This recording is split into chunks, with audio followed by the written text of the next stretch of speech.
Hello, hello, hello, everybody. It's your boy, Jmulls of Jmulls Gaming. Here today, we are back in Xenoblade Chronicles 2 for our New Game Plus playthrough on Bringer of Chaos. Last time we beat Chapter 3, we found our own war. A badass lost his life. And Rock's core crystal got freaking stolen, so we gotta go get that back. Now, I am really freaking sleepy, so I don't know how long this stream will last. Could be an hour, could be two, somewhere in there, probably. But we'll see. I want to at least get to MOR, ARDAIN, like that's the big objective for the day. At least get to MOR, ARDAIN. I'm pretty sure I can, because this bit shouldn't take all that long. Let's go talk to Millie, though. You know, what up? Let me just go over here. Oh my god, this thing, yeah! Oh, the freaking... Oh, the amount of times I grinded this poor thing. Oh, I feel bad for it. The amount of times that I grinded this poor freaking jabroni here.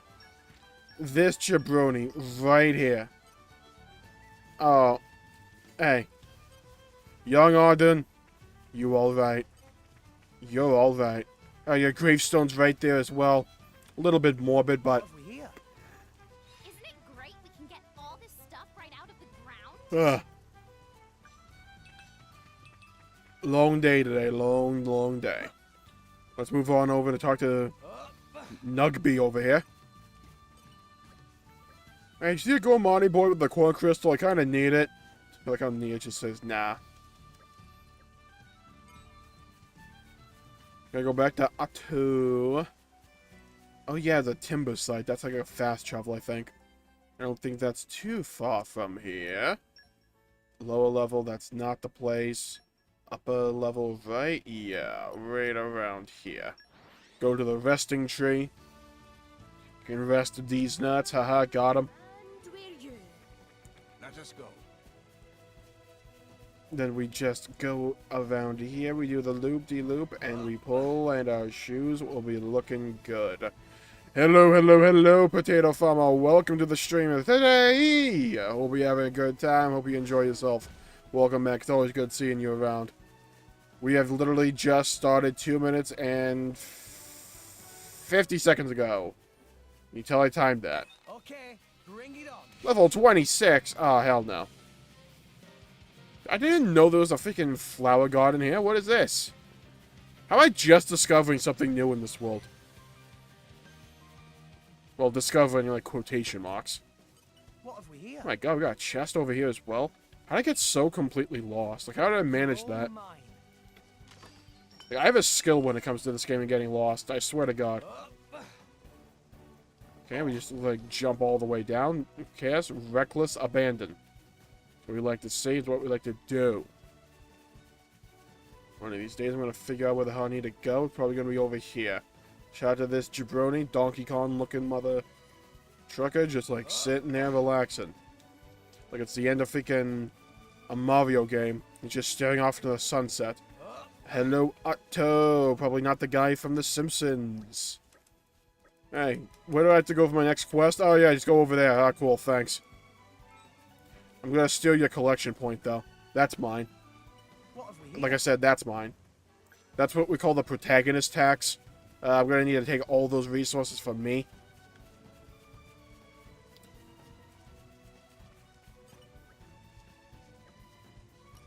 Figure it out alone. I'm good. I don't need help, Roger. Roger. The footprints are right on over here. This is easy.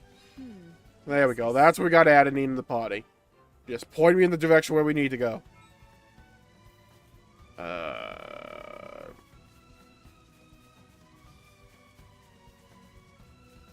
And try to determine its whereabouts. Judging from that one footprint alone, I deduce that he's all the way over here.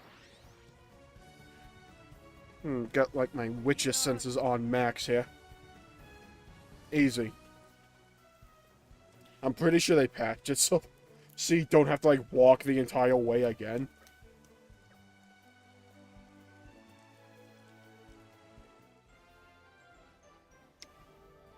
I was watching Noah's v Hey Harry play Xenoblade 3. Oh, I gotta watch that.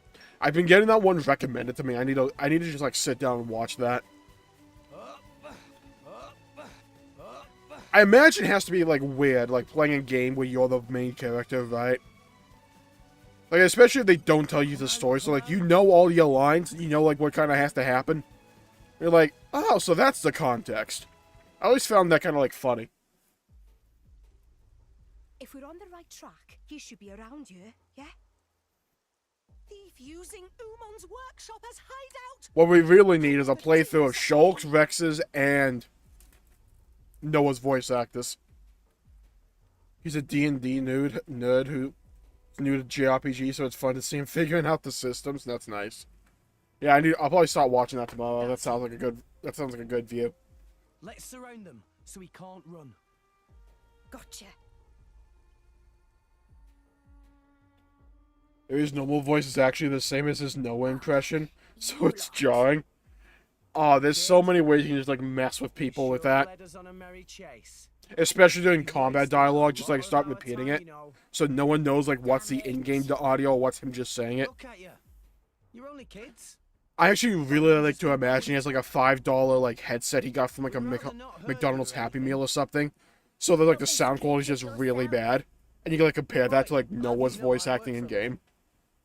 Right. Hand it over. He's a very humble and wholesome guy. Nice. What the freaking Rugrats squad gonna do? Oh no, they brought out a bunch of Pidgeys. Ooh. I'm quaking. The core crystal is ours now. If you want it so bad, you'll have to take it by force. Oh, you're gonna really regret saying those words. For it, I guess. Piper, you better go take a nap. A Mythra's about to come out here. Let's go.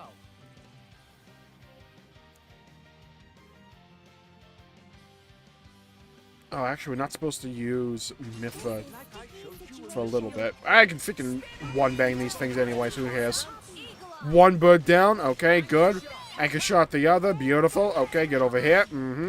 Hey, Elma. Thanks for coming for my Xenoblade X stream. Join the party for Xenoblade 2. There you go. That's what we'd like to see. He's new to Xenoblade lore and doesn't know everything for Xenoblade 3, let alone the whole Xenoblade lore. That's funny. I was in a Discord with people that were, like, new to Xenoblade in its entirety, and just, like, hearing them go through Xenoblade 3 was hilarious. Then one of them went back to play Xenoblade 1, and just, like, all the references. Look, keeping your traps shut won't help anyone. My lady, be a little more gentle. Why? I like how one of Nia's, like, signature poses is, like, as if she just, like, dropped one of the worst diss tracks of all time. Look, I'm sure there's a reason. Like she just freshly got voted to be the winner of a rap battle or something. What do you take us for? We're not some poor beggars. Okay. So it's not money you're after?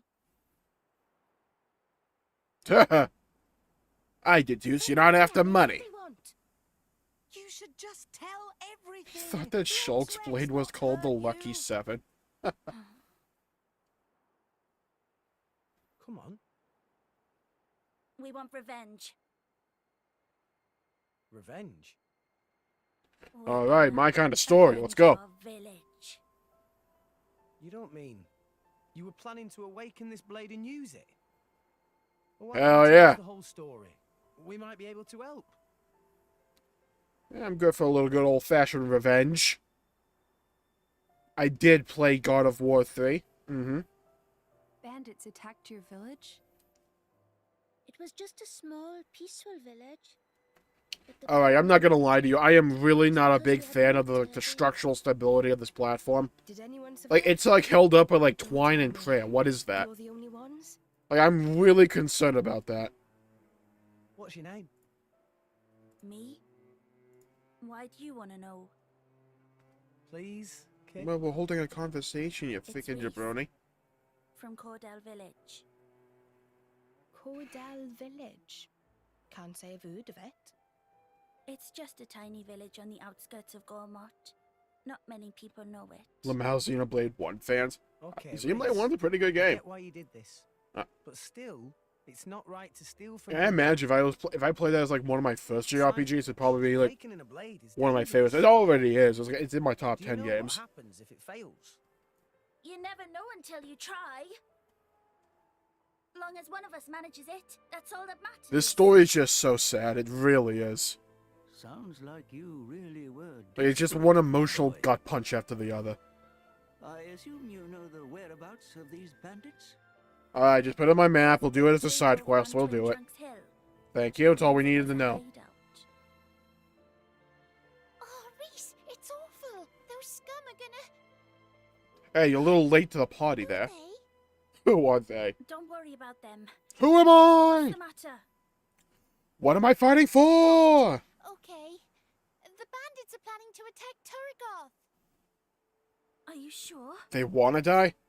Yeah, we overheard one of their men talking about it in the city just now. You know Morveg's there, right? Like, they'll just die. It looked like they were scouting the place out. They were saying with the console gone, now's the perfect chance to take advantage.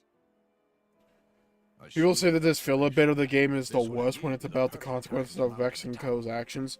Are you trying to tell me that? It is. I would just argue it's poor placement. Like, this is like the... I think like the entire story, this is like this is kind of the weakest bit. Just because we literally just came from Awakening Mithra. And then we're immediately going to this bit instead of really addressing that. Like, that's my only, like, main concern with this bit. Like, the story and the message that it tells is fine. The development that we get, especially for Vex, because we get an almost immediate moment where he can pass on the lessons he learned from Van Damme to somebody else. Like, that's good. That's a good narrative arc right there. Don't worry. It's just you go immediately from the stakes with Mithra, Malos, and Akos, straight up to, like, these kids wanting revenge against some bandits. By the way, name's Rex. Reese, take the others and go warn the Like, I city feel guard. like if Mithra was with us, we're gonna have, like, some of that, like some of that dialogue, like, pull Government through. believe you if you say I feel like a something. lot more people would be a little bit more Tell receptive to them this, about to us this bit. instead. Tell them the guys who destroyed the water tower are hiding out at Though again, I Twin kind of City. understand, like, why Mithra's not here. If you say She's, like, so. doing her own But thing in, like, why? her mind Don't Elysium or worry, whatever. we'll see. We're counting on you, okay? Okay. Okay, let's go farm some XP. Alright, where's my quest at? Without Xenoblade 1, we wouldn't have the series we do now, exactly. Like, it sets up a lot of the themes and motifs that for the series moving forward. Especially for 3. Like, 2 is a bit of a stark contrast from 1. It has a lot of, like, narrative and, like, art style departures. Come out. Taking a rest. But, For our heels and like, the aching main theme, like, the idea of the Monado, the whole Klaus idea, a lot of those, like, concurrent themes. Honestly, I think Xenoblade 1 has some of the best zone design in the entire series. Satol Marsh, you have Erythia Sea, Aerith Sea, Magna Forest. A lot of those places are, in my opinion, some of the best locations in the entire game. I mean, in the entire series. Like, Xenoblade 1 does a lot for the series as a whole. I feel like it's only, like, main stumbling block in retrospect, since we have the other games to look at now and compare them to. But even for the time, like, the side quest system, I really don't like the side quests in that game. Like, the idea behind them is good, the affinity system is really good. It's just, there's so many side quests that really feel like filler. But with 2, you don't have as many side quests, but most of them, at least, develop the world of characters. Same with 3, and they make the overall experience more rewarding. But with 1, for me at least, they feel like they just break up the pace more than anything. And it kind of, like, altered my perspective on Xenoblade 1 for quite a bit of my playthrough. It was really not until I could take a step back and look at it all as a whole, where I could really come to appreciate what 1 really did. And especially when I got into the main habit of just doing the main story. And when I was able to, like, save myself for that, those bits were really good, because Xenoblade 1 was an amazing story. right? Like, it does. Whereas just those side quests, like, really grate on you after a while. But for me, I'm like, okay, I want to do all of them, though. So it's like, I kind of signed myself up for that, but at the same time, I don't feel like just having an option in the game saying, hey, you don't have to do it, so we're going to make it, like, bad. I don't feel like there's a good or valid defense for it. Well, the two mirror each other so well. They really do. Especially at the very end, where the final battles, like, pair up. Hey, look what I found. Like, at the same time.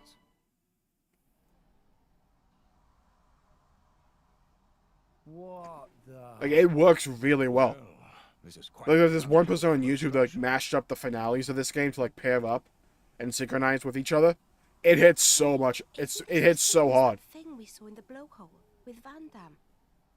Like, you can tell when a story It seems to be the same phenomenon. has had care and proper time to develop and thought behind it. Yeah. We just And need a little Xenoblade help just from kind of, Rock. like, echoes that. I really want to see a canonical meeting of Random Rex and mate. Shulk because they Hope would this be is real okay. good friends. They would. I feel like we will with the DLC for 3. Like, I'm convinced the 3's DLC will be 90% fan service, 10% answering where the hell Lucky 7 and where Lucky 7 came from and who the hell Rico is. I feel like that's just what the DLC is going to be for 3. I'm not really holding out hope for a follow-up to 3's story until Xenoblade 4. Unless they do a side story. And they kind of, like, surprise me.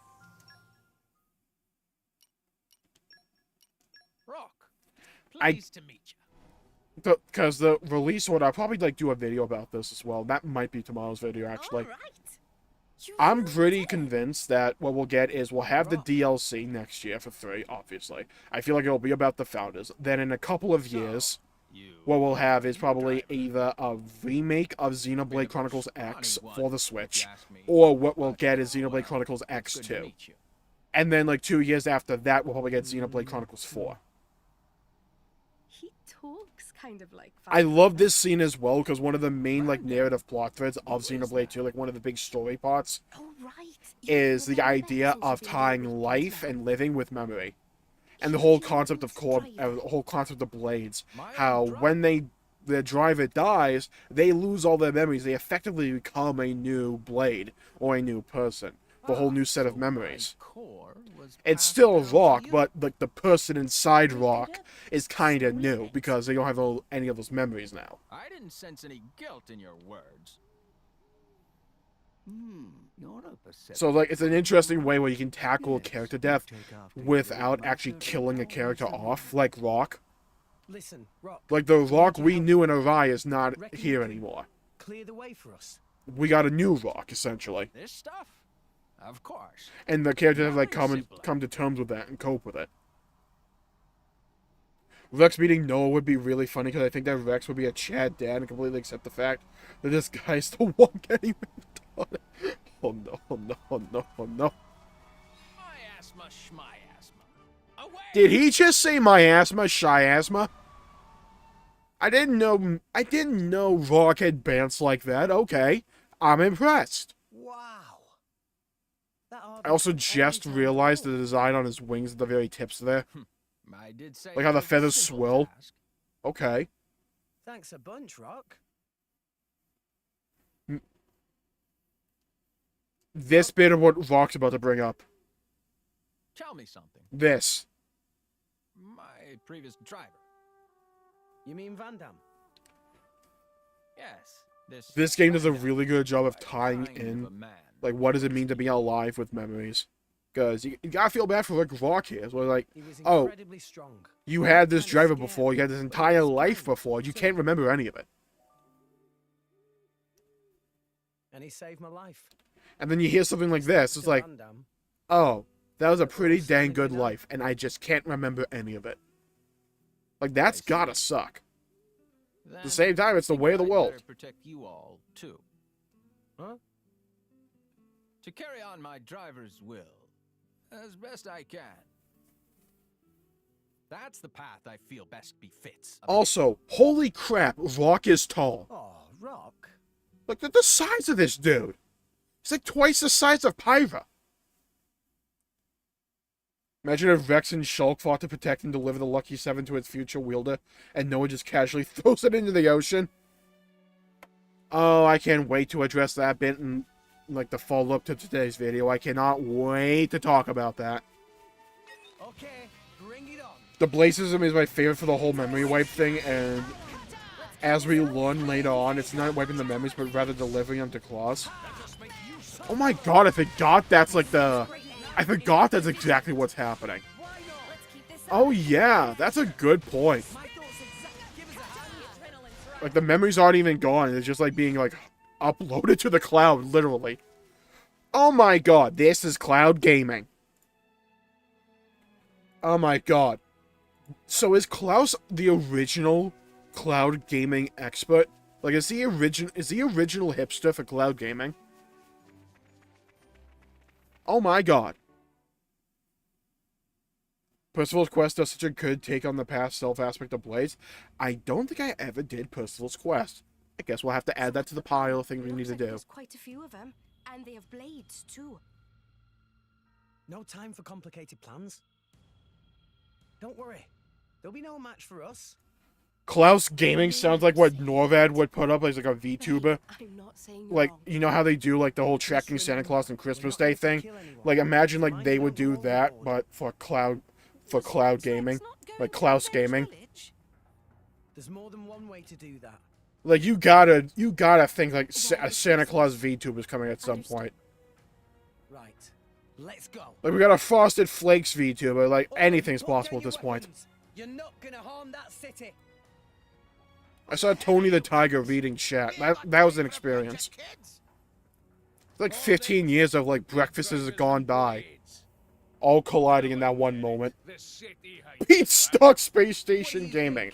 No, that's the console's name.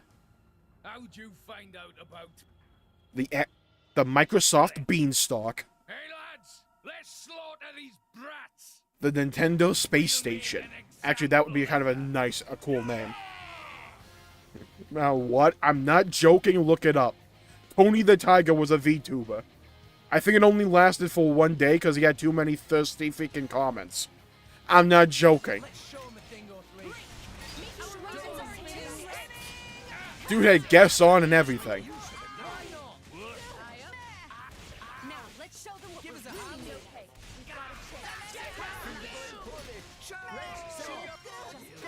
Okay, we got this. Come on. Menacing Joe? It's the most, like, Western movie name I've ever heard. Did I just get one banked? What was that? Oh, God. Yeah, it was a trip. How did I die to that? Oh, my... Thanks, Joe Mark. I really appreciate your sage wisdom here. I can't believe it. I can't believe Menacing Joe. No, it's freaking... You cannot tell me, right? Benjamin the Brain. All these characters, all they sound like to me are like Clint Eastwood Western movie villain names. Like, that's all this screams to me.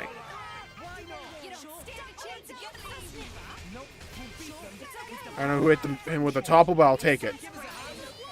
Might be a JoJo reference? Maybe. Menacing and Joe do come up a lot in JoJo. I wouldn't be surprised if this game parried off of JoJo a little bit. I wouldn't be surprised. There you go. That's what we needed. We needed a level up.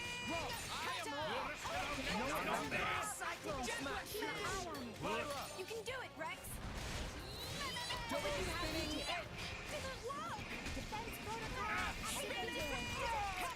Anchor shot.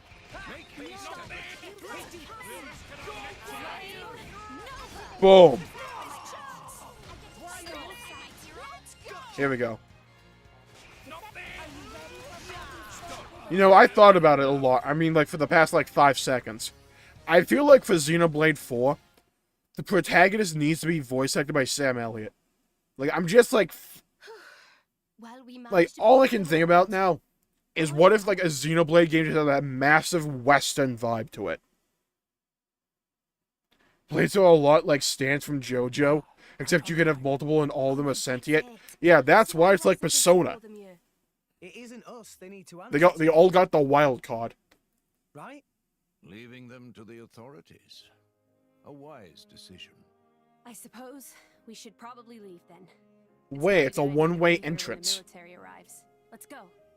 What are you gonna do, like, let's dig a move. hole? I mean, we can just, like, leave that way, I guess. Fair enough.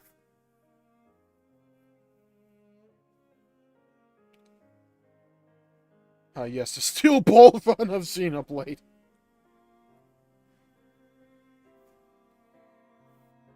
So you see, considering the situation, I like to imagine it's more like the one Would you like SpongeBob more? episode where, like, who are you calling a pinhead? I a request from you, Rex. Patrick, And I can see your these time fixes is having a up. good time.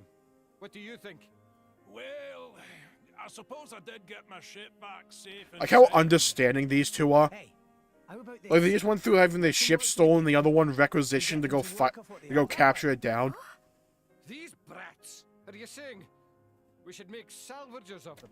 I'm not gonna lie, I feel like I could rock that eyepiece that one dude has. Got pretty quick fingers, right? The little head nod. Come on, you know it makes sense. They're poor little orphans with nowhere to go. Are you really just gonna turn them away?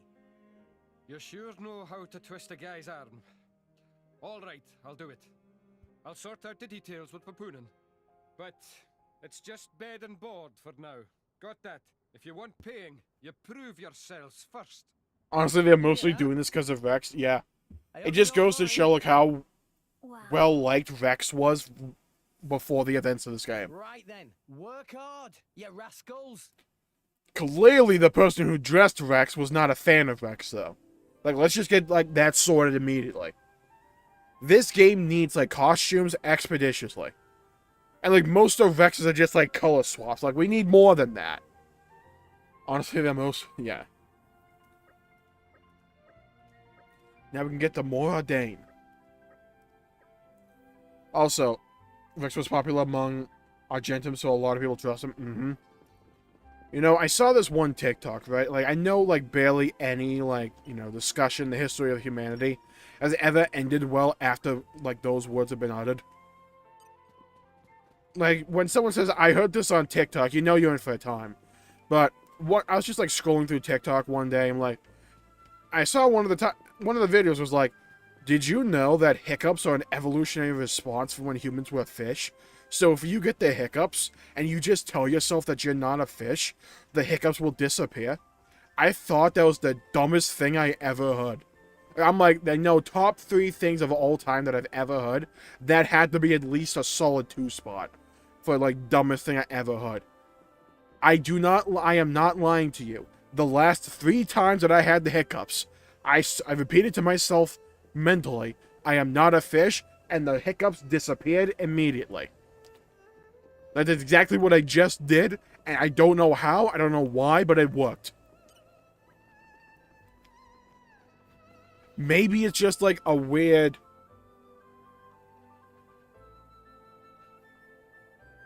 Oh my god. Why am I blanking on this term? You know, like the medical trial thing where they just give you like a sugar pill or something? Like that thing.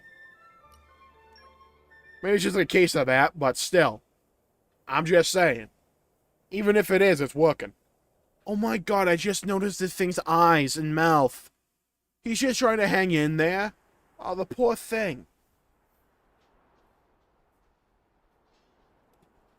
Up and away now.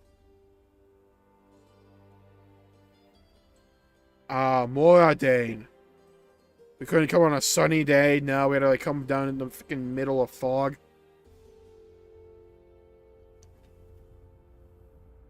Freaking setting for Assassin's Creed Unity over here.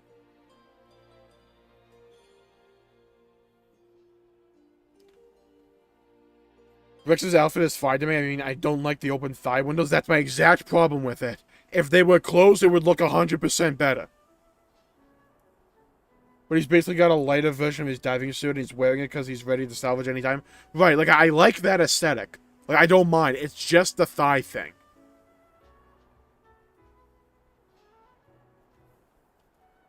Finally, we made it. So good to be on land again. It was a pretty long voyage. This place seems more empty than Poppy expected, though. Most likely because this is a small port, separate from the main city.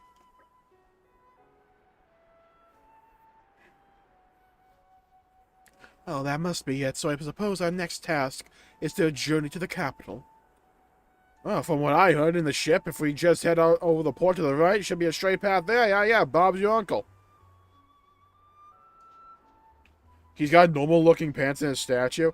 Dude's got, like, an actual sense of style in that final photo. I'm not gonna lie to you. Like, that shirt, pretty nice. I'm gonna try the fish hiccup method. Thanks for the tip. Look, if I had to leave an imprint on the internet and passing along the fish hiccup knowledge, I'm gonna be proud of that. Not too far off then. Still, this is our first time in this country, so we better keep our wits about us. Agreed, it might be best to make preparations before we head out.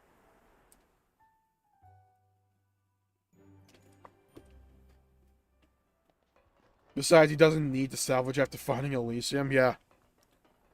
No, he needs to salvage a new freaking hope and dream. That's what he needs. Why did I read this as P. Diddy? Why did I read this as P. Diddy? My mind works in weird ways sometimes. Hanger incoming. The music... Yeah, that's like every moment in this game, though. Like, every song's a banger. Ooh, a collection point. Mine. Isn't it great we can get all this stuff right out of the ground? Okay, sure. Now give me this stuff out of the ground. There we go. Black ash.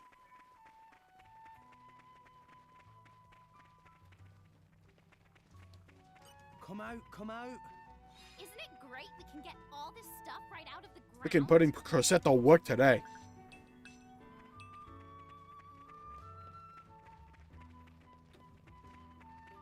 What up, MOR, ARDAIN? I feel like the biggest surprise to me when I first played this game is that in pretty much every JRPG game known under the sun, the Empire always the villain, but that's like not the case in Xenoblade 2. You like ally up with the Emperor and everything. A lot of the music in 3 didn't resonate with me as much as I did with 2. It depends on the place for me. Like, I really like some of the music in 3. Like, Arithia C, Daytime, amazing.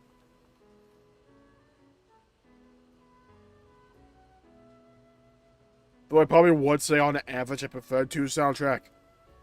Though I tend to prefer 2 in almost every aspect.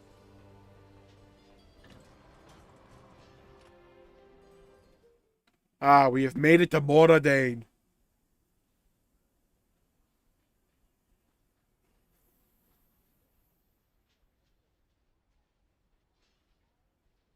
Oh.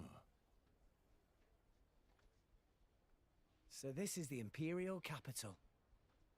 Such a big city. Maybe their place is selling rare junk parts for upgrading Poppy. Time to go look. Master Pawn, Poppy would rather use new parts if possible. Poor Poppy. She's getting the used section from GameStop. This freaking jabroni. Have not seen Tora in long time. Dude's got a question mark on his, like, little handkerchief. Huh? Why random old guy know Tora's name? I love Tora's initial reaction to this dude. Remember me at all. The battle music in 3 is phenomenal, but there isn't a theme like MOR ARDAIN's. Assistant to Yeah. Professor Su, your Grampy Pawn. Nor is there a theme like Yggdrasil in 3. Xenoblade 2's music just, like, undefeated, though, honestly. It's Parallel World Zord? Oh god, no. Like, imagine getting body in Xenoblade 1, only getting reincarnated as this jabroni. You that old mooey guy! Oh no! Tora's just a savage sometimes, honestly.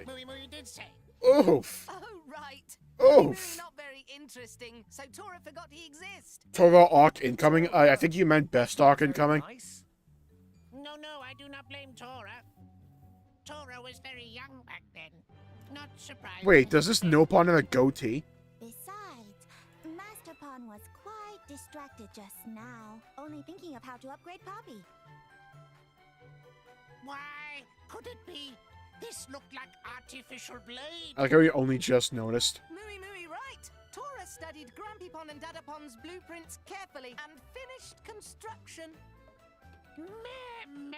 Sword would hate his life as a no-pawn. If only Professor Su still here to see results of hard work. I like the idea that Zord got a little bit of redemption at the end of 1 when he came back to, like, save Colony 6. I don't know if that was actually him or not, but my headcanon, it is. Tora for the win, exactly in fun. Hello, welcome to the stream. Hope you enjoy your time here today. You might be able to tell we're in more ARDAIN for Xenoblade Chronicles 2, new game plus playthrough on Bringer of Chaos difficulty. We're just watching Tora absolutely dismantle Mooey. Down, Master Pawn. We will find Dadapon someday. Though no evidence for this hypothesis. Tora fans rise up. Everyone in this stream right now is a Tora fan. Me included. Let's go. Also, oh my god, Poppy and Tora's dynamic is literally the best. Tora's immediately, like, focusing on making Poppy's life better. Poppy's trying to, like, comfort Tora, but in a way where she still, like, takes the knife from Mooey's hand and stabs it into Tora herself. Okay, that no pun right there, I don't know why his voice is so smooth. I don't know why, I don't question it. Okay, let's take a look at all my freaking shops here. My book stand's doing pretty good, my saltiest sweets, pretty good as well. Perfect way for me to kill time till Sonic Frontiers, watching playthroughs of my favorite Switch game. Hope you enjoyed the time here. I love the whole cast. The whole cast of Xenoblade 2 is amazing. Like, I absolutely adore this freaking game. Like, top to bottom. Treasure acquired. Calm your mind. Oh, come on. Do I have the no pawn? Yes, I got the no pawn wisdom. Let's go. Okay. I know this place is used for blacksmithing. I understand that. All I can think about by looking at that oven is that I could probably make a mean pizza. That's all I can think about. Tora's struggle is genuinely so sad. Tori, Poppy, Rex, Pyra, Mithra, and Zeke for the win. Exactly. Also, Morag and Bridget. Everybody's a banger in this game. Everybody. The real Giga Chad Pawn of Xenoblade. Freaking thank you. Thank you. Thank you. Thank you. Thank you. Nobody in the history of Xenoblade does more than Tora. The dude carries the entire playthrough on his back. On his shoulder. Like a freaking giant. Like Atlas himself. Hold on, we got a heart-to-heart here. Oh my god. I need to get freaking Morag into the party so I can do that one. Niera on top. No pawns for the win. Now, where the hell is this freaking quest? That's over here. Right. Middle of the industry ward. And arrived. Riku. Who? One piece. Tora for the win, best no pawn. Exactly. My order goes Tora, Riku / Banana, because I can't have one without the other, and then Riki. And then, like, down in, like, the freaking kitchen will be Tatsu. Ah, Grand. Mooey mentioned you'd be coming. It so happens we're offering a special rate today. 100 G! Steal. Niera has the voice of a Giga Chad. Exactly. I got in Xenoblade 1, no pawns were largely used for jokes, and then they become, like, corporate masters in Xenoblade 2. I just, like, find that progression funny. The Dragon Ball Xenoverse 2 Scion CAC turned into a no pawn as my Discord icon. I think I'm making it my YouTube pick. Also, I have a Monado mod in Xenoverse and I have a Mithra mod. Nice. Ah, the internet's favorite cutscene. Hang on. that's actually used for like character development and foreshadowing. Like, funnily enough. No problem. Poppy made from special alloy. No rust or need for oil. Tora thought of everything. Yeah, he really did. I don't know if I should be creeped out by that or like, huh, he thought of everything. You mean Mr. Huh? Hey, Pyra. The freaking emoji still gets me. Wait, Mithra? Tora Envy Cooper. Is there a problem? I guess. I don't know why you're like standing over the heart. Oh, what the hell is this place called? Okay. Xenoblade 2, we get it. We get it. Thanks. When I told her there was a hot spring here, Mithra was dead set on trying it out. Yeah, but I don't know why she was like standing over it like she just like got like an S rank in a Devil May Cry stage. Must be interesting for you guys.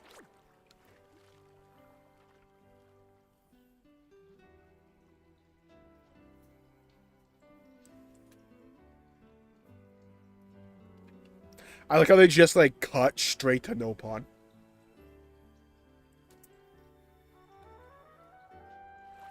Anyway, I think I'm heading out. The fact that Poppy's just swimming during this entire cutscene. Well, yeah. Do you want us to keep this quiet? I'd appreciate it. No, put it in the newspaper. Understood. Some actual Nia and Mithra development. Yeah, like who would have thought like this cutscene would be used for actual development and like foreshadowing. Like that's one of the things Xenoblade 2 does so well, is it takes a lot of these tropes and stereotypes that you come to expect with a lot of JRPG games, and it puts them on their head. It makes your knowledge of the tropes useful in trying to subvert your expectations and tell a compelling story. Can you just switch whenever? With Pyra? Of course. Oh yeah, yeah. All you gotta do is hit the ZL button. Easy. Or up on the D-pad, actually. Easy. Pretty handy. Ah, that sounds good. That sounds beneficial to our well-being. Hey, what the hell was that? Sorry, I had some like beans earlier. Some kind of disturbance. Let's just say it was like weaponized in my stomach. What's that look for? Oh, I was just surprised to see you. I was surprised to see you.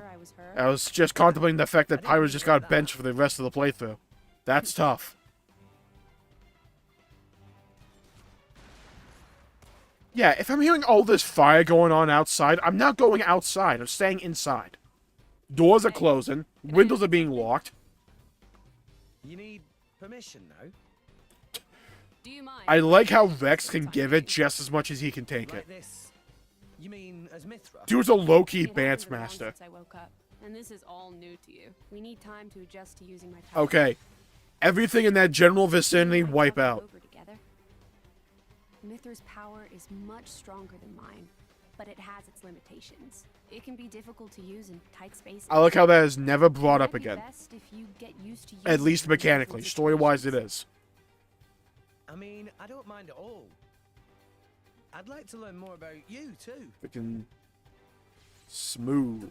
What's that supposed to mean? He's I a don't see how I'm any smooth different, criminal. Really? Really? You can certainly be Mithra, more are you touchy okay? sometimes. Are you okay, Mithra? Well, that's just who I am. What do you expect me to do? You see what I mean? See what I mean? Dude's a dance What's that master. smile for?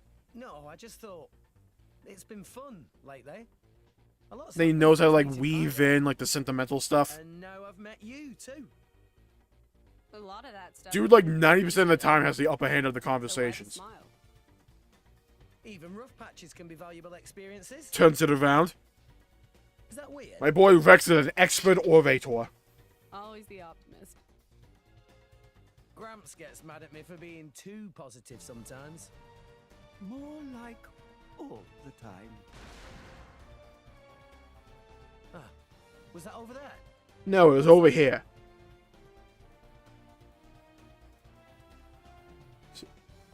That questline with Bandit was amazing. It's so good, right? It's so good. It already shows how different Mithra has become after Torna. It does. Like, when you, like, know Torna's lore and the story that it told, and you cut to this game, like, that's why I always say Torna is the perfect prequel to Xenoblade 2, because it ties in so well, and establishes so much backstory and development for Mithra and Jin and Grabs. That makes the game better. Xenoblade 3, I missed the lore building of Xenoblade 2 in it. Too many unanswered questions, hoping the DLC story fixes some of it. Yeah, like, the video I made today kind of talks about that, whereas, like, Xenoblade 3, more than Xenoblade 1 and 2, has a lot of story threads that's just kind of, like, left hanging there, that feel like they want to follow it up, because I'm convinced that Xenoblade 4 is going to exist at some point. Okay, But I'm also, like, convinced that we'll probably get, like, the DLC is going to be, like, a Founder's story. They'll probably at least dress, like, what the hell Lucky 7 and Riku are. Poppy is just fine, but what about you, Master Pawn? I honestly think that if Mithra didn't have Pyra by her side when she was sealed, she might have genuinely gone insane. Yeah, like, she needed companionship at some point, like, just to help process those emotions. Because, like, Pyra knew exactly what she was going through, because she was her. Pyra, like, originated as a coping mechanism for Mithra.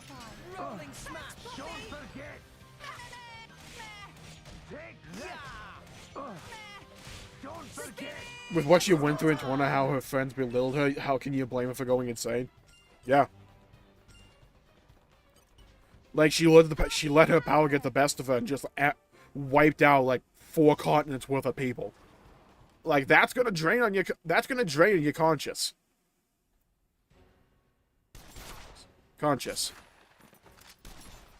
This cutscene's funny to me. They make her out to be such a badass. We beat her in, like, 1 fight, and then we never see a fight again. Most Assassin's Creed looking character in this entire game. What the hell? I know we didn't. They really having a whole convo while people are dying. Rex 5-head confirmed. Absolutely. I love your Chetosaurus Rex meme video, by the way. Thank you, and appreciate that. Funnily enough, that's like the main joke from that video that took off, and I thought it was like the least. I thought it was like my worst joke in that video. Funnily enough, when I first uploaded it, but it turned out to be the one that resonated the most. So hey, sometimes it's the jokes you make that you don't expect to do good that land the hardest. Torna is still one of the best prequel stories just because of how active almost everyone is from Torna. Exactly. How well the cast of 2 and Torna mesh together makes me love the story of 2 so much more. Because that's how you do a prequel story. You make the original story better. You recontextualize some things. You add development to the characters. You add backstory to it that wouldn't have, like, flowed in the original game. Torna is the perfect prequel. I think it's the best prequel experience I've ever seen. Ordinarily, I'm heavily anti-prequel, just because, for me, there's no stakes that I know where the story has to end.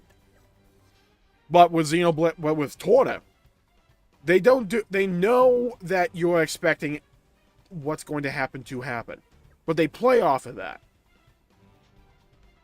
And they know that you know what's going to happen is an eventuality. So they use that during the pacing, during the development of all of these characters, to establish these relationships, all the while knowing that you know where this story has to end up. Monolith is honestly expert at conveying storytelling. Oh my god.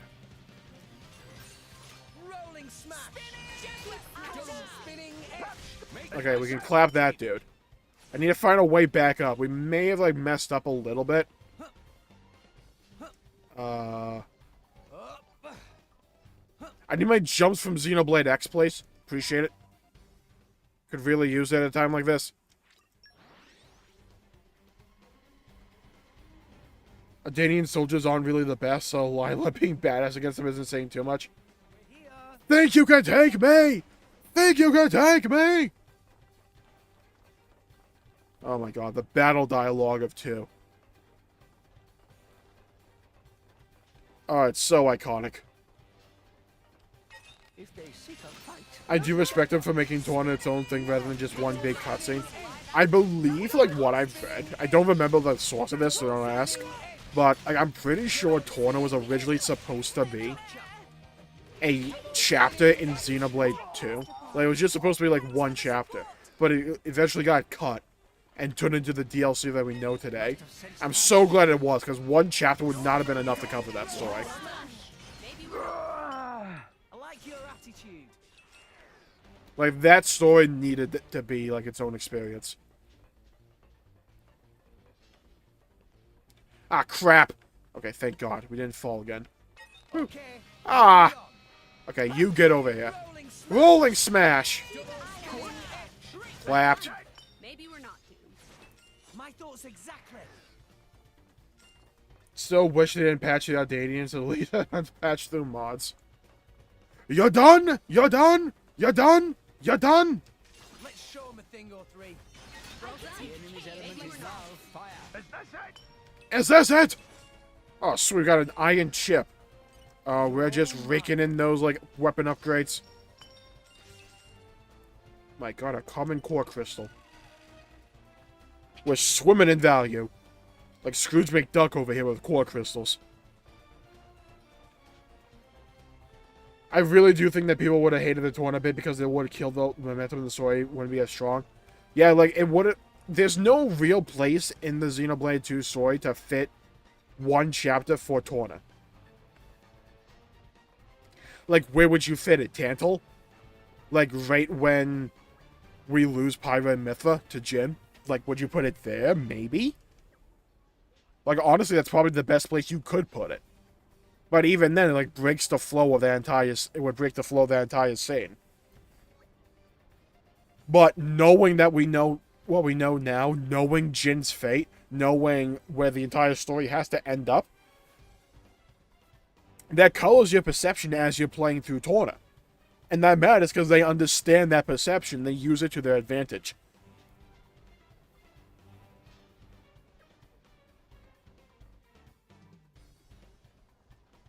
It was supposed to be between chapter 7 and 8, I think. Yeah, that sounds about right. I think the way they did the story was perfect in making Torna a prequel. It absolutely was, in my opinion. Because, one, if it was just one chapter, it would not have had enough time to be as developed or as good as it is. And having a prequel set after the main story, like I said, it colors your perception while you're playing the game. So it changes your mindset. They know how to play with your emotions and how to tell a story off of those emotions. That's one of Monolith's biggest strengths when it comes to storytelling. They understand how the player is going to theorize and how they're going to think throughout the entire game experience. So they pace the story around that. They know how to do reveals, when to do reveals, to maximize their emotional impact on the player. They have a really strong understanding of that phenomenon, in my opinion. I am not going all the way down there to fight you. Suck it!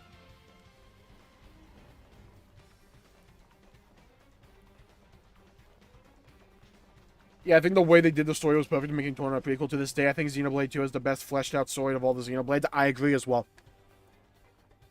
Like, I don't think Future Connected stands up to Torna at all.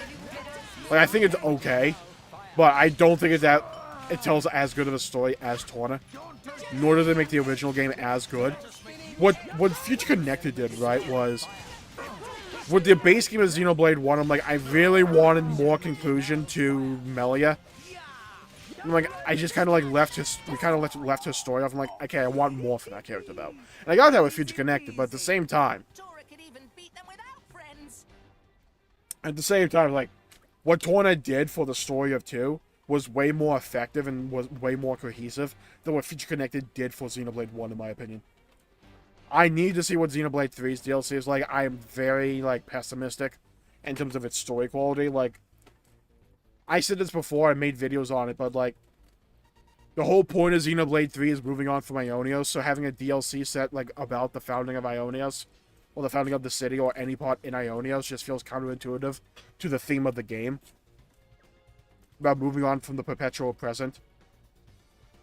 But at the same time, I'm certain we're gonna a sequel with Xenoblade 4, so would you really do a follow-up? There's still a lot of questions. Could you answer those questions in a follow-up, like a mini follow-up? Maybe you could, maybe you can't. Like, I just need a trailer for the DLC so badly. I do think it's funny that some people say Torna on its own is a better story than Base 2. I would entirely disagree with that. Torna only works, really, because you have 2 as a base. You need that context, you need that knowledge, that foresight of where all these characters' stories are going to end up for that emotional impact to really land, for that final speech with Jin to really impact you. In my opinion, you really need to know where his story arc goes. You need to know where Mithra's story arc goes. Because Torna is built and predicated on as a prequel. And I feel like what a lot of people get wrong with storytelling, and a lot of, like, when it comes to, like, dissecting stories and, like, video games as a whole, is as if it's a competition. Like, which game is better, Halo 1, 2, or 3? Well, they all kind of serve their own purpose. They all have their own specific role that makes the trilogy as a whole better. Same thing with, like, Xenoblade 2 and Torna. They both work because the other exists. Like, Base 2 is still a really good story. Base Torna is still a really good story, but together they're stronger than the some of their whole, right? Some of their parts. One was pretty good too. Its world building was excellent. Yeah. Xenoblade 1 is still an amazing game. Like, all 3 Xenoblade games are in my top 10 games of all time. So it's like, if I really want to compare, like, which one I prefer over the other outside of 2, I'm really going to have to, like, go down to nitpicking, right? I think what I find most disappointing about 3 was that it was supposed to be the grand finale of the series, and they did literally nothing for the lore. Okay, so I have addressed that in, like, a couple of videos ago, but it is not a grand finale for the series. What happened was, they did an interview. The developers did an interview, like, a few days before the game came out. And in that interview, they said that Xenoblade 3 was the thematic culmination of, like, the series. And, like, the gameplay culmination of the series. They never said that it was the finale of the series. In fact, the final question of that interview is, I think it was actually the Nintendo rep that said, the question was basically, is Xenoblade Chronicles going to continue in the future? And the answer was just straight up yes. Xenoblade Chronicles will continue in the future. Underrated part of bit of Torna is the amount of involvement Malus has. Malus is a very interesting character, and just seeing him go from, like, what he was to what he became, to, like, that final line of dialogue, was like, hey, what was life? What was it like living? He was a product of his environment with Malus. That's who Malus was. I mean, with a Malthus. That's who Malus was. How did I die? How did that happen? Okay, I get it. My HP fell to 0. Hardy, hardy, ha. But so, going back to Xenoblade 3, Xenoblade 3 felt to me more like the other 2 games, where it's like, okay, this game is designed to have a follow-up to it. The amount of times they say at the end of 3, we will see each other again, we don't know when, but we will see each other again. Like, they say that at the finale multiple times. They say that in the Nia Ascension quest. The literal last words of Mio in the entire game, with, like, that final save screen, is basically saying, we will see each other again. It feels to me like they're saying, we know it's going to be a bit till Xenoblade 4 comes out, but this game is going to have a follow-up to it. My internet just keeps going out. Oh, that sucks. I know that feeling. Shout out to that time when I was playing through the end of Xenoblade 3 and I was dropping frames, like, I had to, like, restart the entire stream and stuff like that. Oh, that was a bad time. That was a rough time. Seeing a Malthus pretty much lose all of his sanity and mindset and become such a cutthroat, disgusting person was so damn nice. You see the descent into madness. Like, they don't try and paint out Malthus as a sympathetic character. You understand how he went from point A to point B. But you also, like, yeah, he's still the villain. He needs to be stopped. He's not the character you're supposed to relate with. He's like, yeah, he's the villain. But you understand how he became the villain. I hope the DLC rounds that bit out. I'm pretty sure the DLC will just be the founders. It's going to be like 90% fan service and like 10% finding out who the hell Riku and, like, the Lucky 7 are. And, like, where the hell they came from. I'm pretty sure that's what the DLC is going to be, but I'm pretty sure Xenoblade 4 will be the finale. Will be, like, the grand culmination.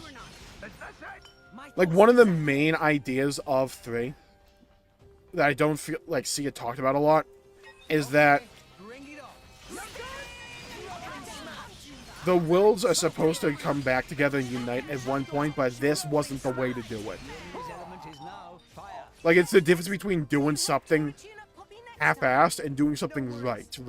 Like, and to me, Xenoblade 3 is like, just settling for the half-assed reality, while the message is, no, you have to be willing to part with your happiness for the time being, to put in the blood, sweat, and tears, and the elbow grease, to create that future that you really want. To create it right. To make it more permanent. That's, to me, like, one of the main underlying themes of 3, and, like, what it was really trying to go for. Like, I entirely disagree with the people that say that Xenoblade 3 is going to be the end of the story. I just don't see it. You don't write the ending like that and say that we will meet again as often as they did without following that story up at some point. Like, I just don't see it. Also, the fact that in the interview they said that's going to be more Xenoblade kind of, like, really solidified that idea for me. Holy mother of God, I just got, like, walloped. You like pop spinach like Popeye over there. But there we go, full heal. Gonna try and resend my messages. You do whatever you need. Mouth has genuinely wanted to believe in the good of the world, but by 20 he's lost it. He saw too much of humanity's dark side, and just was willing to let himself fall to that as well, instead of trying to right the wrongs. He was willing to become that darkness instead of, like, trying to overcome it.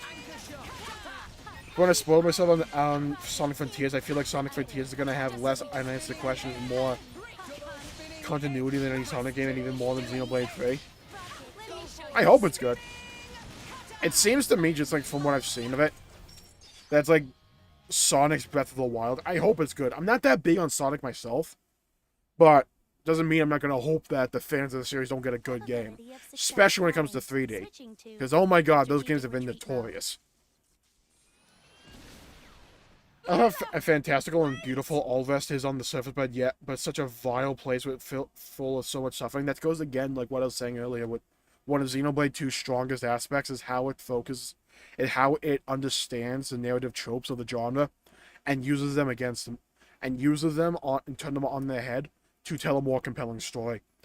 Because on the surface, you look at the main cast of characters, you're like, oh, it's gonna be a happy-go-lucky story. Oh, it ain't. Oh, it ain't in any way. Son of a rolling smash. Oh yeah, get double spinning edged. You've been edged. Boom. Anchor shot. Beautiful. Oh, a nice little core crystal. Another one? What the hell's attacking me? Oh, I am not fighting you. Screw off. Remember when people thought 2 was meant to be a bittersweet ending? Was 2 supposed to be a bittersweet ending? I mean, I thought it was going to be right before the end credits scene hit. I actually really was not. I will say this: if they actually let Pyra and Mithra die, I would not have liked the ending. It would have ruined the entire game for me. But they didn't, and they salvaged the ending, thankfully. At least for me.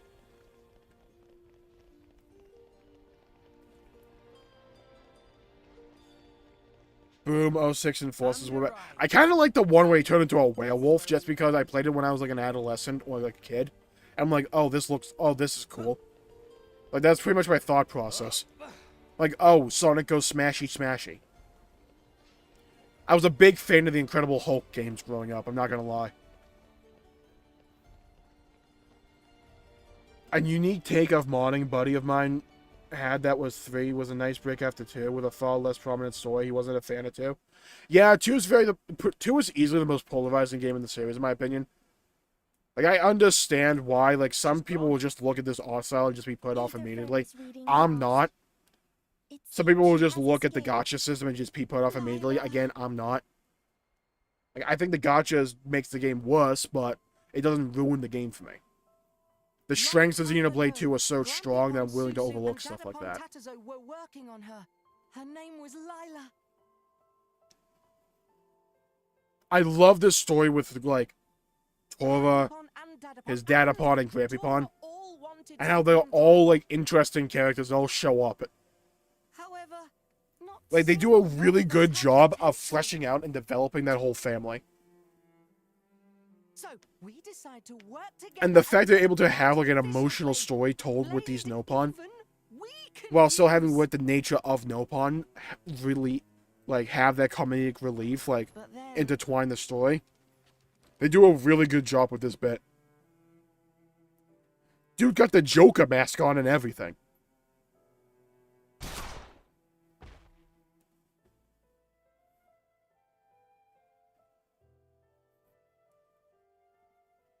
Oof. Shot through the heart, and you'll show up later in a quest. You give love a bad name. Oh my god. Tora got the moves. Dude had a mission. After that, I relegated my life to a life of overalls. Based on blueprints and ether furnace Dadapon left for Tora. Don't you have any idea who the attackers were? Tora not know who, but they definitely wanted to steal Lila. My frontiers look so good so far from the reception and leaks. Good. I'm glad. How'd she end up here in the Empire? One of my favorite Xenoblade tubers is Double Spinning Edge. Tora have no idea. But one thing is most confusing. What's that? When bad guys attacked Talk to me, Tora. Lila was not finished. I love how receptive and knowledgeable Tora is as well. He never feels like a burden. Like, that's what Xenoblade 2 does such a good job of, and like Xenoblade as a whole does such a good job of with party dynamics. Nobody feels like a burden. They all are useful. They all contribute in some way. You there, don't move. You done? Oh yeah, we're out in the open now and we have Mithra. You're all done. You done? Hi, Morag. You want to join my party yet? You. So we meet again. They thought Mithra and Pyra are gonna lose their memories. Oh. That mechanical girl took down our squad. What? Yeah, I could see that have been the ending. Freaking Rex's movement there. Just realized I don't have a face cam. Did the whole movement and everything. So, Rex, was it? Rex? I'm very disappointed to find you stooping to such lowly crimes. Ah, you'll never catch me, copper. See? I'm telling you, you've got the wrong guys. Still doing that hand movement. When do you think she's gonna realize that Pyra's like blonde now? Wait, Hawk, you mean Sonic Unleashed? That game is so fun. The story is nonsensical, but it's fun. They're all weaves with the fleshed out weaves. Exactly. Honestly, that's like the perfect summation of Xenoblade 2's cast. Especially Zeke.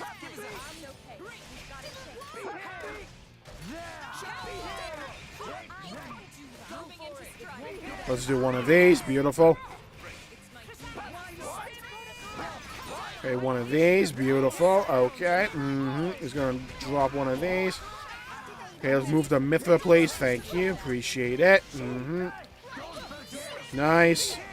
Double spinning edge. Beautiful. Just keep going. Just keep going. Nothing's going to stop my stride. Can I please get up? Oh my god. Whoever knocked Morag down, thank you. You're my savior. Oh, beautiful. Got a little heal there as well. Oh, that's what you like to see. Oh, that was a thing of beauty. Okay, now we drop the hammer down. Time to get full healed like every half second here. Beautiful. Level 30. That's what we like to see. Give me all my loot. Put it all my... Oh, yeah. That sound effect makes me feel things. Beautiful. Your skills have improved, boy. The whip sword is just a cool weapon. Use that power, okay? But No, feel free to. If you really need to attack, I'll hand it over to Pyra. Yes, in a battle I'm going to need to attack. Also, again, Rex is standing toe-to-toe with the Empire's best in a sword fight. Answer me. You want answers? Then put the swords away. Granted, he can't see in the future, but we're going to ignore that for my own point. He has done it before. I like how they pose. Like, you know they practice that. Like the double S figure there, you know they practice that. Rex, after this foresight, I'll switch to Pyra. Understood. Aww. Like how all he did there was duck. He dodged it. Yeah, you shut up, you idiot. Here we go. Look at the Aegis, so you can change at will. Eat this. Oh yeah, big fireball in your face. Hold that L. Fire tornado? We're going Agumon here. Pyra? We can do this without hitting them. We can't hit him though. It's like you read my mind. Are you holding back on me again, boy? We just don't have any reason to fight you. You're not worth the time. Enough, both of you. I know you. You're from the Chatterpon, the real Chatterpon steps in. Lady Morag, stand down arms. Stand down Please arms. Not the ones who infiltrate the facility and attack your soldiers. Troy's gotten the best Nopon development in the entire series. Exactly. He really does. I don't think it's close either. The short arc still does so much for Tora. It does. It's such an important arc for his character development. Also, the development as a whole, because this entire area is brought back up again at the very end of the game. Very important reason as well. I'm quite sorry for causing concern. Nira has been auditing. Nira on the wall. Who's the fairest of them all? So you were keeping an eye Meh. on us because we came in on a guild ship. I'd love to see an older, less weird Tora because his base in development was decent, but it was really never executed well. I kind of disagree. I thought Tora was a really good character, like served his role. He was also comedic relief at points, but when they needed him to be an emotional-based character to help elicit emotions in the story, I thought they overall handled that really well. You also got a lot more development in the side content outside of like the main story for this bit specifically. Tora literally becomes the best character gameplay-wise. Yeah, unironically he does. Tora might be weird, but his actions more than make up for his faults. Tora's still not happy. Should get year's supply of tasty sausages as compensation. Master Pawn, have some self-respect. Yeah, he's trying to get that bag. I understand the struggle. I will do what I can with Imagine getting free food. Yeah, go for it. By the way, the culprit who fled the scene. Might I ask what manner of connection you have with them? Sonic Unleashed had an awesome story and the fun animations and Chip was fun. The choreography is so damn good. It really is. It's one of the most underappreciated aspects of Xenoblade 2, in my opinion. Just the choreography. The fight scenes are so excellent. That one scene where you get Numa at the the cliffs of Mortha, and you fight against Jen. Oh, that fight is so good. That's crisp. And track down the criminals behind its actions. And from what you just told me, those I seek likely have Tora's father held captive. Duh, duh, duh! Would you not say our interests align? Ah, an unlikely alliance, my favorite. I guess so. I like how I used to, like, contemplate that. Well, it's definitely better to have her working with us than against us. We shouldn't take the power of Brigid, Jewel of the Empire, too lightly. Yeah, she's one of my best tanks. If she went all out on me, even I wouldn't be able to hold back. And then, we'd burn this place to the ground. Okay, calm down there, Mithra. No, we wouldn't. Relax. Slow your roll. Think so highly of me. You may not remember it, but I faced you a few times before. Let's just say it wasn't easy. Yeah, because I haven't said a Bringer of Chaos difficulty. Thank you, Mithra. Keep up for me, though. But that's a story for another time. What do you say, guys? I can't deny I'd rather avoid making an enemy of them. Morgan Brigid is still one of the coolest duos in all of Xenoblade. Exactly. Alright then. I entirely agree. From this moment on, Like, I love every character in 2. There's no character that I think is weak. The handshake. Nira Nira, the underrated goat. Gotta love the Poppy Tora dynamic. It's so good. It's like unironically one of the best dynamics in all of Xenoblade. I will instruct the palace guards to allow you audience with me. I like to think that Tora programmed Poppy to oversee his actions and give him advice. I like to imagine that too. Though at the same time, I like to imagine, like, okay, on this day, I'm going to need to hear this. I'm going to program this in. You wish to partner yourself with these people? Just as you were not using your full strength, neither still were they. Yet you saw the power they demonstrated. How could I not feel intrigued? Damn right. Drawn by your driver instincts? Something like that. No, it's part of my digi-destined duty. I get the feeling that if I stay near that boy, I might bear witness to something quite extraordinary.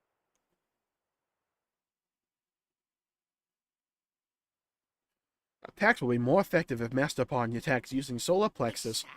Good advice, but where's Tora's solar plexus? But it's good that you work things out.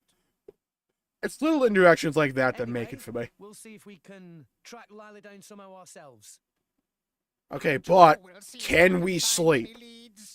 We were gonna relax in like a hot spring, and then we had to like fight an entire war throughout the entire city.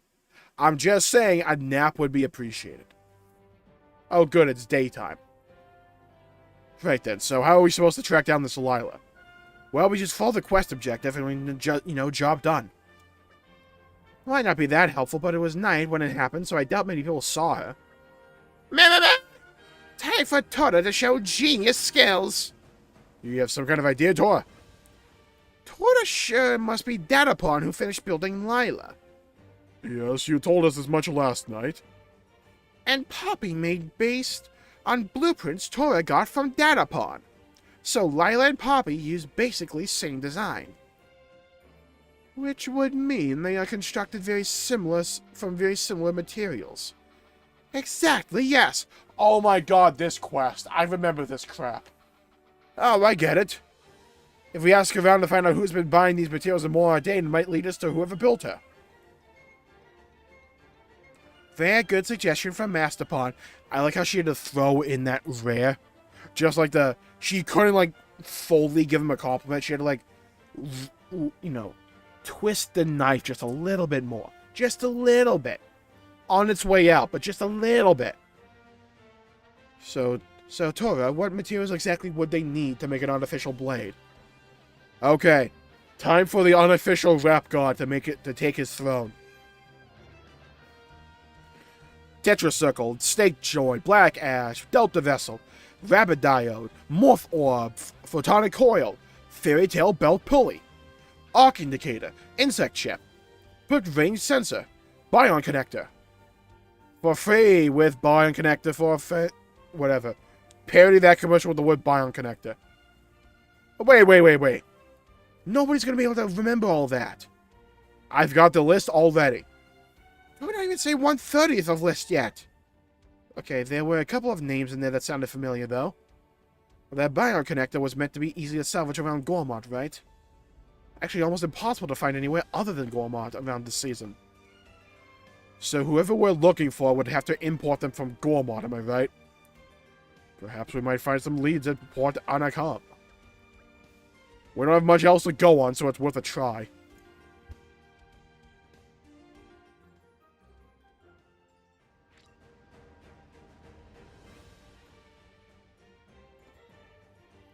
Set as active quest. It might also be that Poppy is growing more human and something insulting is a byproduct of her humanization. That is one of the big plot lines that is like never really addressed in Xenoblade 2. But if you follow it throughout, that's like one of the biggest plot lines that takes place behind the scenes. Is you can notice there's a continual trend from the moment Poppy is introduced, and the more and more she interacts with the crew, she becomes more and more human. Until she doesn't show emotion at all in the very beginnings of the game, and then later on, she will start showing genuine human emotion. Like, that is one of the biggest, like, really cool things about this story that they do. is just the whole story of Poppy learning how to be human. And honestly, I would argue becoming human. My theory on why Poppy becomes so lifelike is because of her constant influx of using ether, which is like life energy. Tora showing us why he's the best no-pawn engineer. Fetch time, Sykes, investigation time. This must be investigation time. Stop and I'll put a cap in you. If you get that reference, I understand you have a good taste in anime. I was gonna think that Tora in the future built a mini Poppy Buster and used it as an Iron Man suit. Yeah, we call that Eno. We call that Eno from Xenoblade 3. Like, kinda. Like, in a way.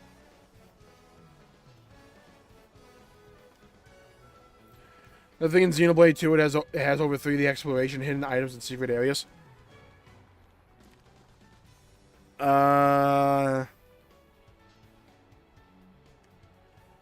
In regards to hearts, yes, but with 3, I really enjoyed the overall world design in terms of exploring it mechanically. I like the idea of getting abilities later on that can, like...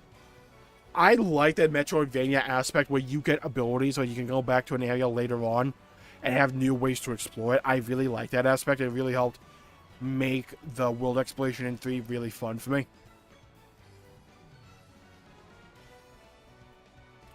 I also really like the collectibles that were in 3. And I thought trying to find all those side quests and the hero quests helped make the world exploration of 3 really fun and stand out. Though I would argue 2 is also right there.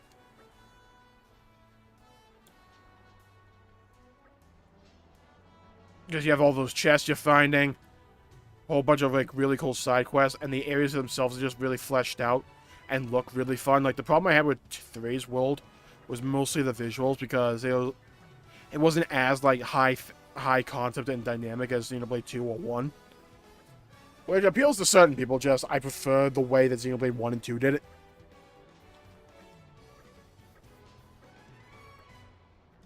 Her voice lines actually change in battle, be less robotic if she gets her ether furnace awakened by Lila.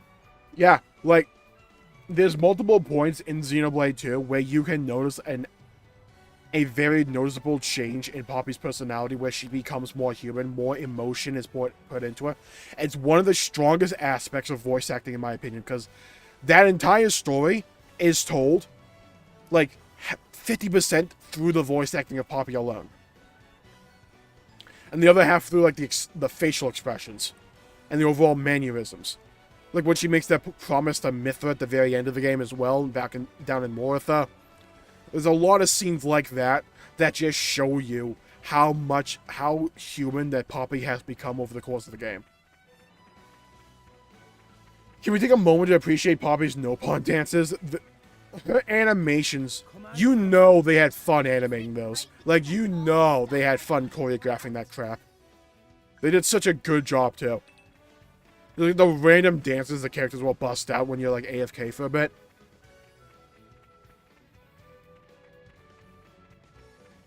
Like Alpha's do, not Cutie's new ones. In a way, like, she has, like, slightly different programming, so she, like... Well, the thing with, like, Cutie and Cutie Pie is that you don't really get all that much screen time for them in terms of dialogue. But with Poppy Alpha, you do. So you can really notice that change.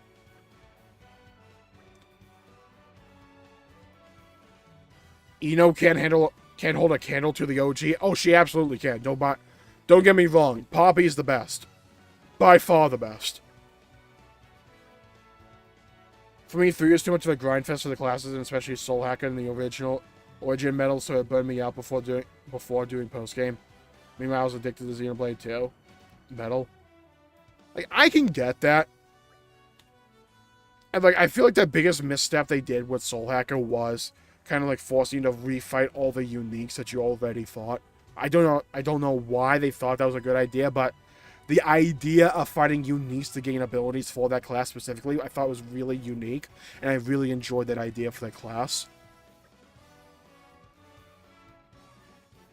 I didn't mind grinding for the classes, because what all I did, especially with grinding in a lot of games, like, I can just turn my brain off and like throw YouTube on and like catch up on stuff that I want to watch while I grind. Or like while a video renders or something like that. Yeah, I don't mind doing stuff like that. And I kind of like got the idea of grinding in Xenoblade 3 down to a formula. Find enemies like 4 or 5 levels above you and just like annihilate them. And then you can rank up the classes and stuff like that really fast. Also, no pawn coins were a godsend. The ability to just either go out and grind it or just like spend your no pawn coins on it. I love that dynamic in 3. Because for me, 3 a lot of the times in terms of gameplay takes the ideas of 1 and 2, keeps the good and removes the bad. It does that a lot with a lot of mechanics of 3, in my opinion. So, do you think that Ino's creator, Usu, is towards the Senno or did Tora change his name to represent his grandpa after becoming the main engineer of whatever Nia is the queen of? See, I don't know the answer to that. It could be like Tora's kid, maybe. I don't know. They don't really ever address that. I kind of like the idea that Tora goes full, like, Luke Skywalker, like, opens up a school to, like, train people to become engineers and, like, construct their own artificial blades so that other people can become drivers as well. I really like that idea. I don't know if the driver and blade whole system, like, carry over into the new world. I don't know that. But I like the idea of Tora, like, passing on, like, what he was able to do with Poppy and like what he was able to become, try and like inspire like the next generation to be able to achieve what he did. I that's my personal headcanon unless they like change it like manually in the canon. It seems all the original party members are still alive at the time 3 stop time, so I'd say Usu was at most Tora's son. Did Tora? I try not to think about that. I think it's because the grinder part of me was killed after playing Dragon Fable AQ for years in their Grindfest. Yeah. Like, I will say this. I played RuneScape for many years. I kind of like... Nothing can phase me in terms of a grind after I played RuneScape for years. I had multiple 99 skills in OG RuneScape. Not like the new OG RuneScape, like the OG one.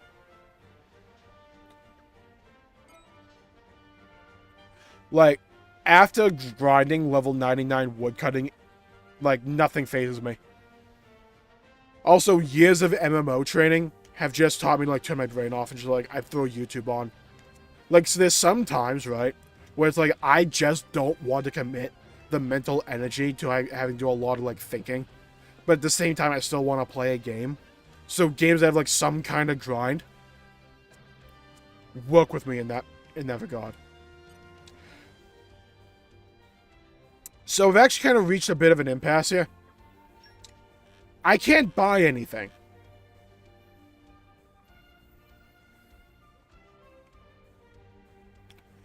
Butterfly lens and floating army. I'm going to have to sell something like that. Butterfly lens. Oh, sword. Alphabetical. Yes. Okay, thank God. Yeah, sell that. Buy. Buy all of it back. Okay, there we go. I like to imagine that Rex created the country of Torna to respect Jin's wishes. Aww. Oh, I really like that idea. Like, imagine if Rex remade a new Torna to respect Jin and that's what Nia's the queen of. I wouldn't be surprised if they called, like, the new kingdom or whatever Torna. So what were you wanting to ask? I need some information. Here's the information.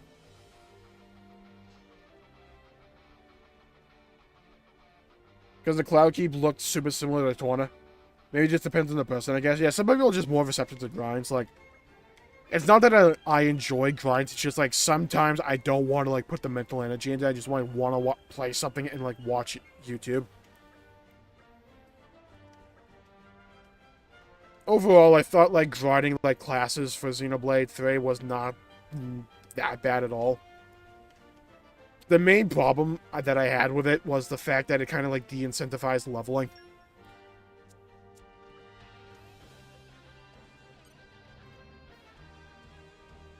Like, it really did that, and to the detriment of the story to the, it did that a ton.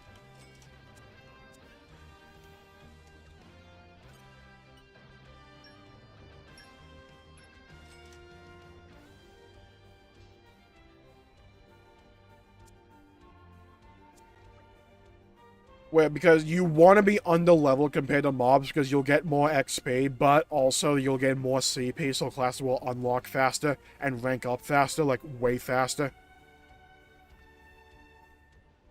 Like, there was sometimes I unlocked entire classes for characters after killing like 3 mobs. But you have to know where to grind.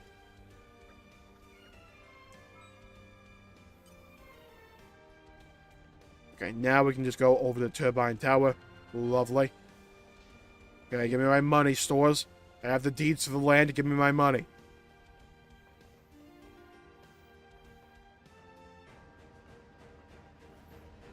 Wow! World has many amazing places in it. Oh, wow. Perhaps rest and enjoy view for a bit. The view of Gormod is really pretty. I love just seeing the Titan just like trying to like walk along. What have we here? It's one of my favorite things about Xenoblade 2's world design is just looking at the Titans. Like how giant the scale is of these worlds. It's one of the things that made me fall in love with 2 so much when I first played it. I'm a big sucker for big world design that has massive scale to it. And Xenoblade 2 is just like, what if we made a game with pretty much all of my like aesthetic preferences? Especially when it comes to world design. Because the Titan idea just gives you access to so many different biomes, so many different aesthetics, so many different ways you can tackle these areas. It just does such a good job at world design, in my opinion. Like, Ulvest is easily my favorite world in all of Xenoblade.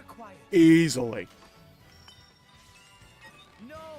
Like, I like mechanically exploring Ionios, but visually, I feel like it's kind of like hard carried by Uriah and the Mechonis sword. Whereas with Ulvest, you kind of have pretty much everything is able to carry itself. Huh! Okay, that was mean.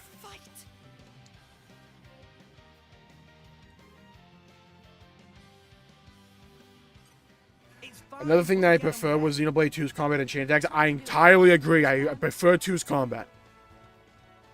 It's more satisfying. The Mobius bosses feel too HP spongy. I do agree. With 2, right? Like, my biggest problem with Xenoblade combat has always been that the bosses don't do fuck all. Like, that's always been my biggest gripe with the combat. Is that it always feels way too reliant on what the player does instead of balancing that out with, like, boss mechanics. 2 gets that the best, especially on Bringer of Chaos, where you sacrifice having the party gauge and be able to do a lot of chain attacks in rapid succession. You gain actually having to do mechanics. And like, being able to build your party in specific ways to counter certain bosses. Like the way I beat Malice, my first Bringer of Chaos difficulty run, on New Game Plus, the way I did that was I stacked a Dark Defense on Rex. And I like stacked Blade Lockdown Resistance. Like, that's what I did. I changed my build to like the entire party for those 3 things. And that's how I was able to beat that boss. Like, making me actually think about what the boss does and how that makes the fight unique. I enjoy that kind of gameplay. But with 3, a lot of the times, while I enjoy the gameplay loop and I enjoy the classes and the interactions and all that, it feels a little too heavy on what the player does and not so much what the enemy does. Like, there's not too many enemies or engagements in 3 where you're really having to consider what the boss does. Like, most of the time it just devolves to them doing a lot of auto attack damage to you. And that's where a lot of the difficulty comes in. Like, can you heal this?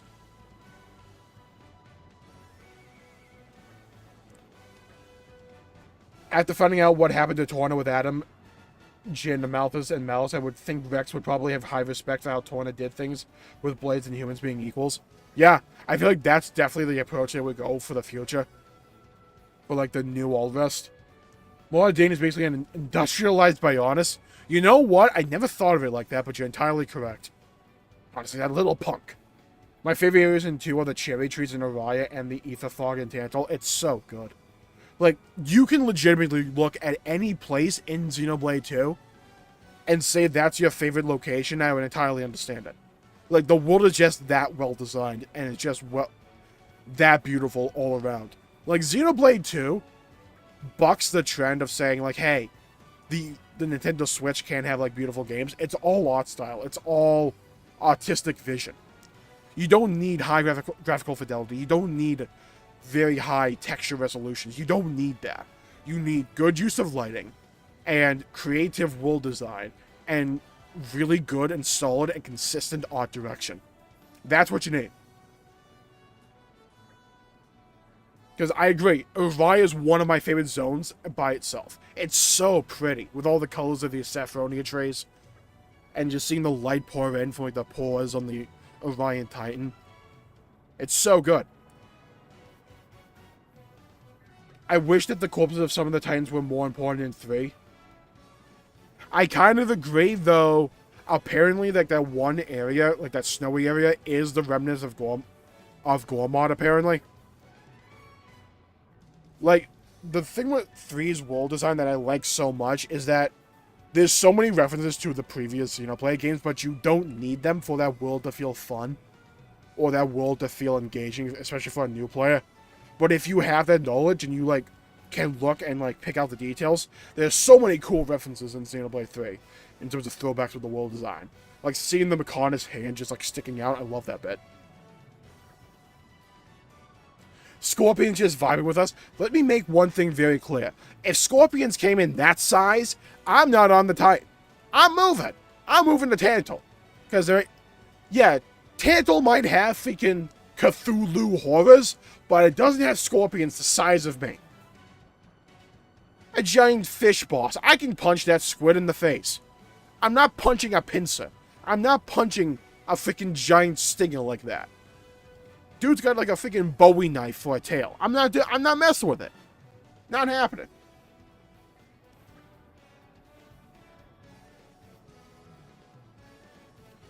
Makes you wonder how the haters of 2 think it only plays like a single button mobile game. It does for like the first 30 hours, I'll say that.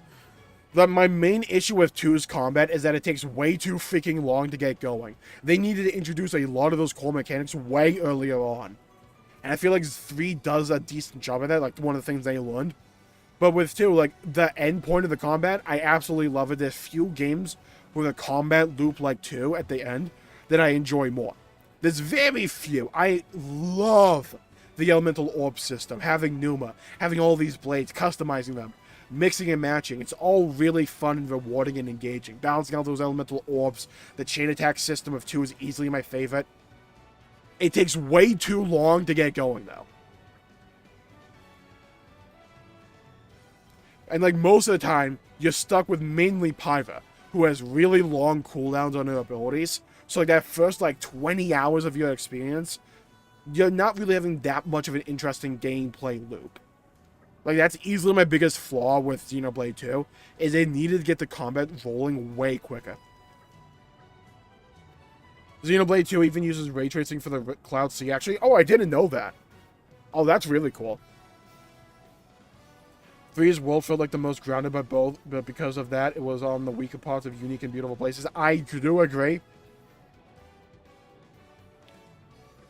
I entirely agree. It does feel more grounded. I hope they don't go with that direction for Xenoblade 4. I hope that's like a one-off. Master Pawn worked hard today. What have we here? Because I really like it when they just go balls to the wall and design a world that's absolutely gorgeous and beautiful and completely unique. I didn't get that feeling with 3.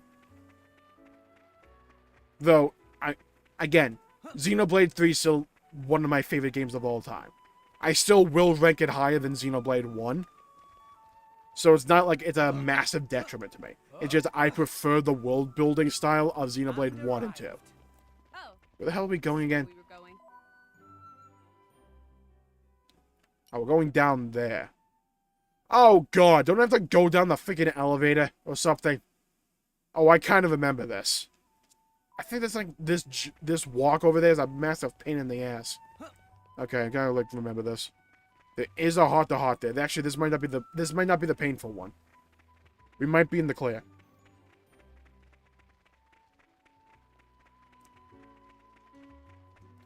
By the way, Cooley Lake from Gormod is where the bird super boss is in Xenoblade 3. I haven't actually tackled any of the super bosses in 3.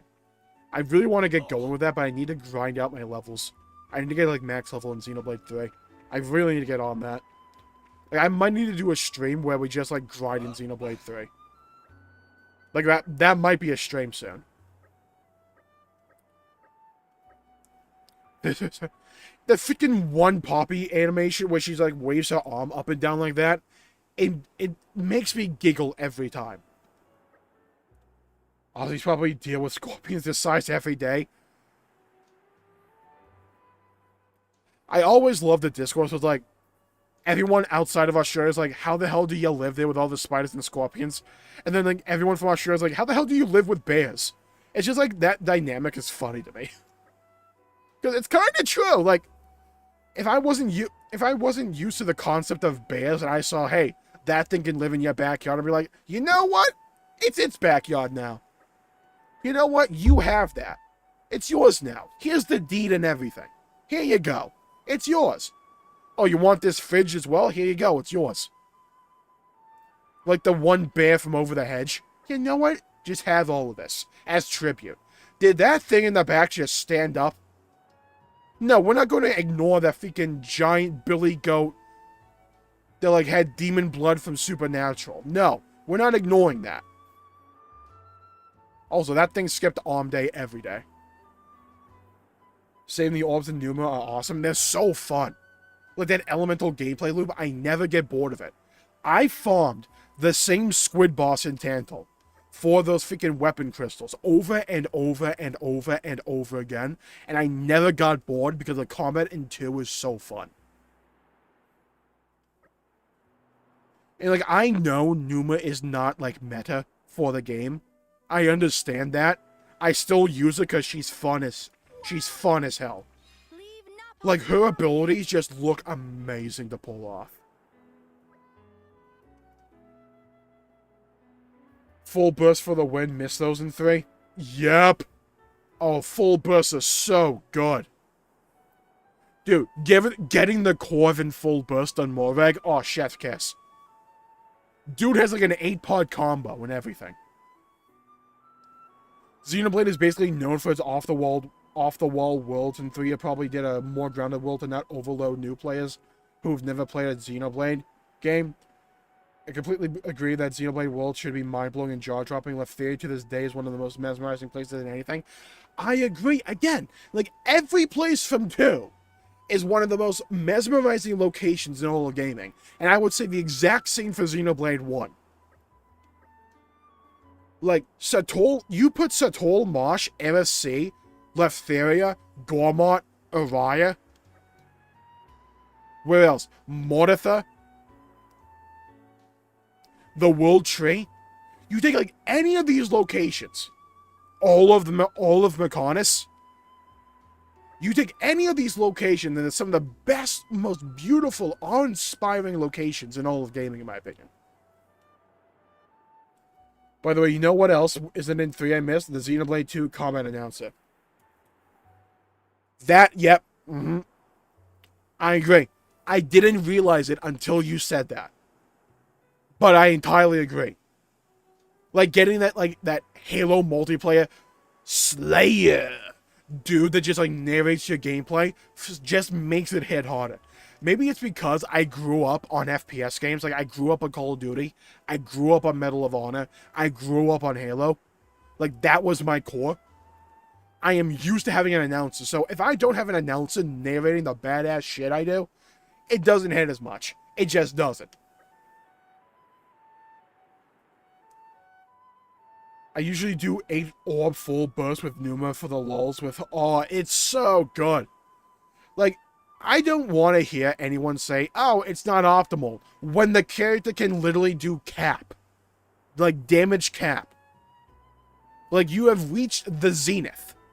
Nothing can survive that. You have reached the zenith. Ooh, a Bale's destination. The combat announcer. Oh, hold on.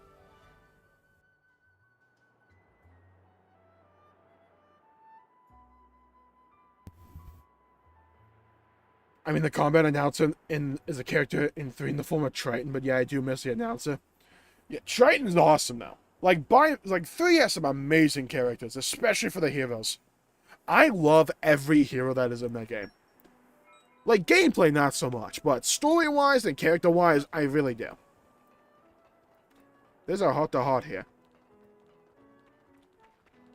Where's this heart-to-heart? It's right on over here.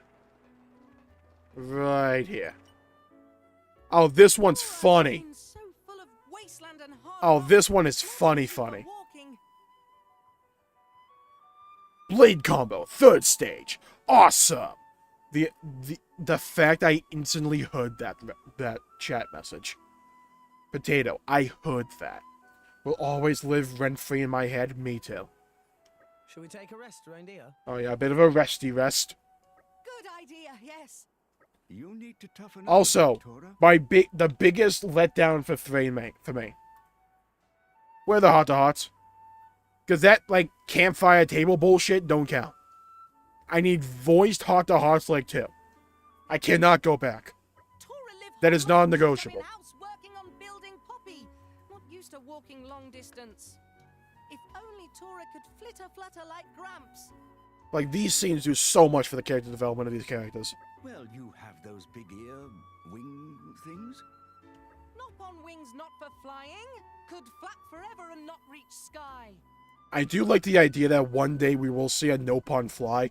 And I like the idea that in the world of Xenoblade, there's probably an inside joke where it's like, haha, yeah, when Nopon fly. Like when pigs fly. If you're really having a hard time walking, you could ask Dromart to give you a ride.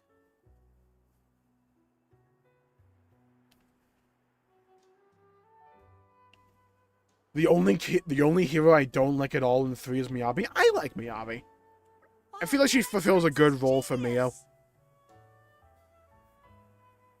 And I love her freaking class. Oh my god. Attack generation. Oh, that's crisp. I have solemnly sworn. Shania doesn't deserve the hate tragic character. Yeah, she's just a tragic character. Like, she experiences like all the she like realizes and experiences all the pain that the world really had to suffer, and she thought that the only way to cope with that was like accepting it.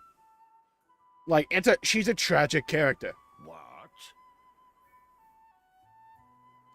Though I feel like people really hate her because of the prison scene. Like, let's be honest here. Poor Dromok. Are you sure about He this, gets so Marty? scared about this. If you allow Tora to ride me now, soon he will want Poppy to join him. And there will be no space left for you. I like how he tries to play this. Like, I only want Nia to ride me. Well, when you put it like that... Sorry, Dromok is very protective. Much disappoint. Facts, heart-to-hearts with a heart of Xenoblade moments. Exactly. Like, they're okay in Xenoblade 3, but with Xenoblade 1 and 2, the fact you're in, like, all these different locations, like, looking at different vistas and all that, it made them feel more unique and matter more. But especially with 2. 2 did them by far the best. I'm fine. Like, scenes like this are great. Oh yeah, those are a pain. Gets in your eyes sometimes. Where you can just, like, take time to smell the roses and let the characters interact with each other and not have something big worldly crisis happening. Just let them be characters, interact with each other, and get the player to care about them. And care about these interpersonal relationships in the party. Poppy also not like that. Small particles get in joints and cause nasty creaking. Agree, Campfire isn't voice heart-to-heart entirely. I agree. Disappointed me as well. Mm-hmm. Miyabi makes you wonder what happened to Dromok in 3. Oh, I have a short for that. We found what happened to Dromok in 3 on stream, by the way. We found that out. It's brutal. Funnily enough, that short has actually been one of my best performing videos for like the past like 3 weeks. Like, I don't know why that video is doing so well, but Must ask Masterpon to clean out. Xenoblade 2, best cast in my opinion, by far. I love the cast of 2. Though, I love the cast for all 3 games.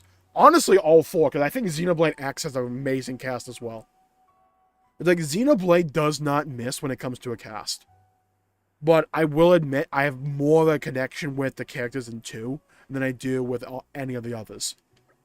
2 is my favorite. It was also the first Xenoblade game that I beat, but even if without that, I feel like they just... The balance between the comedy and the serious moments of 2 appeals to me more on a personal level than it did in the other games. Well, let's see. Did he die or something? I'll just tell you. We don't know, but what we do know is that you can see, like, at least a bust of his head outside, like, Nia's castle. Like, in the door that leads into, like, Nia's, like, room. In that one castle where you free her. Like, you can find, like, a plaque of Jmulls' head over the door on the outside. To me, when I first saw that, I'm not gonna lie, it looked like it was just Jmulls' head got cut off and joffied and thrown up on the wall.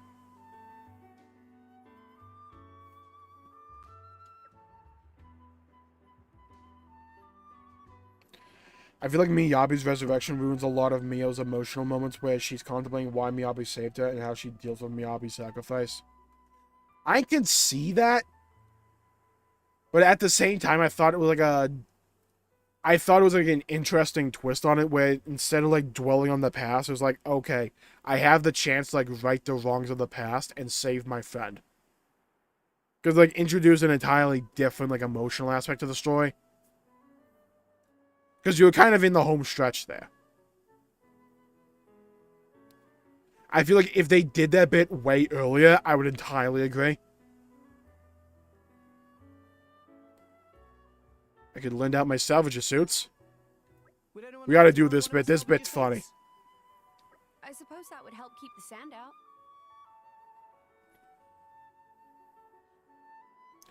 I just hate how easily Miyabi comes back to life with all her memories intact. Like, I feel like Xenoblade 3 tends to do a good job of that with the other characters, because pretty much everyone does come back, but they lose their memories because they're, like, reborn, right? I've got a spare you could borrow. You want to try it on? Actually, I guess Nia's the only one who it would really fit. At least Kamaravi and Ethel don't keep their memories. They kind of do. Well, they don't keep their memories, but they keep, like, the feelings of the memories, if that makes sense. Like, something is passed on there. My lady, that suits you surprisingly well. Oh, shut up. I like how she looks like a big daddy from BioShock. I freaking love scenes like this, right? Like, it's the comedy that makes you care about these characters so much, in my opinion. So this is what it's like for Rex when he goes salvaging, huh? I like how she has the freaking tube and we don't. Or at least we don't have it attached. Miyabi just straight up remembers anything? Yeah, because apparently she just didn't die. Well, yeah, it does that. Not entirely sure how, but... But I can't really see. Peripheral vision's awful in this thing. I know, I kind of need to watch that that like entire section again. It's hard to move about in too. It might not be very practical for combat. Yeah, I think for like me, like one of the main reasons I don't think like the emotion behind Mio's character was compromised all that much is because we got a lot of more emotion with her character, in my opinion, that was more endearing with the whole Chapter 5 business. And the fact that she now had both Mobius and Ouroboros in her. So I was kind of like okay with like compromising that previous emotional backstory. Looks like genius idea of Rex, not so genius after all. Well, it was worth Because they did kind of... Here's the thing, right? If you keep Miyabi dead, like, I could draw a criticism, if you keep Miyabi dead, of her story just feeling like an underdeveloped urine. Because they do the story of, like, the childhood friend who sacrifices themselves to save the main character. They do that with Urine. And he remembers the memories because he sacrifices himself to become Mobius. To be honest, at first I wanted a Founder story, but now I want an epilogue and see a team of Shulk, Rex, and Noah. I'm like 90% sure you're gonna get the Shulk, Rex, and Noah team with the Founders DLC. Like, I'm pretty sure that's like what we're gonna get. I agree, I will entirely prefer an epilogue. But here's my thing. I think Xenoblade 4 will be the full follow-up, and I think the story will be uniting the worlds, but in a way where they don't just, like, cancel each other out anymore. So I think that will be the plot line of Xenoblade Chronicles 4. Come out. And, like, ordinarily for, like, Xenoblade, they like the games capturing a moment on the timeline. Xenoblade 1 told the story of the Bionis timeline before Ionios. And Xenoblade 2 told the story of Ulrest's timeline before Ionios. Xenoblade 3 is probably just going to be Ionios. Again, like, they're probably just going to do a Founders DLC and explain where Riku came from, and, like, who Riku is, and where Lucky 7 came from, and why Riku knows so much about it. I'm pretty sure that's going to be the story. I said it before, and I'll say it again. I don't understand the need of a prequel for 3. I feel like that would just compromise the theme of the game of moving on. So I'm not sold on that. So the entirety of the idea of 3 is moving on from the Perpetual Present, or doing a DLC where we focus on the Perpetual Present feels counterintuitive. I don't know, maybe they can pull it off. They haven't really let me down yet. But, like, I'll either love or hate Xenoblade 3's ending. Like, to me, it's still kind of up in the air. Like, I still think, like, choreographed and, like, in terms of pacing and all that, it's a very beautiful ending. It's an ending, though, that requires a follow-up, in my opinion. You don't just end the story like that, and I don't think they will. They did say that there's going to be more Xenoblade games in the future, that this is not the end of the series. And I don't buy that they might just, like, drop the blade suffix and say Xeno, I don't know, Xeno Sword from now on. No, I think we'll get a Xenoblade Chronicles 4. One of the things that I didn't like about 3 was that deaths never really stuck. I just love how deaths in 2 stick, and how pretty much every death impacts Rex in some way. Well, the thing with deaths in 3, it's like, I do kind of like how they handle that. I am not one that thinks that you need to have consistent deaths for a story or anything like that. With the way that Xenoblade 3 did it for me was I really liked how everyone was just caught up in this perpetual cycle. So dying meant you were stuck in the perpetual cycle again. You, like, go back to square one.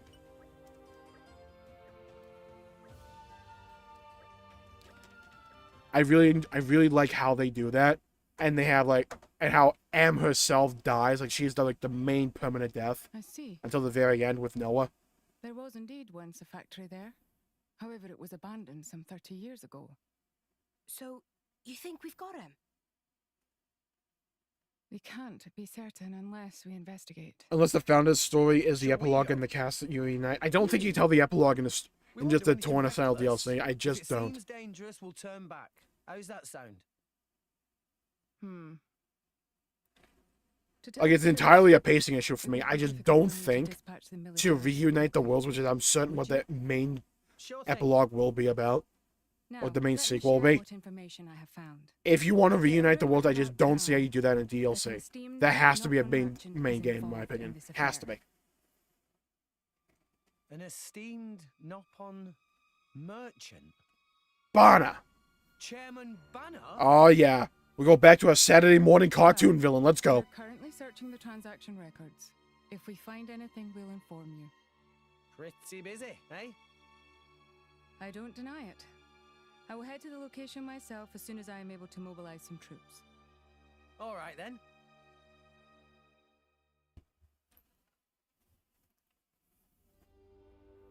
That was everything from Ionios, and then you learn about the Lucky 7 and Mobius afterwards.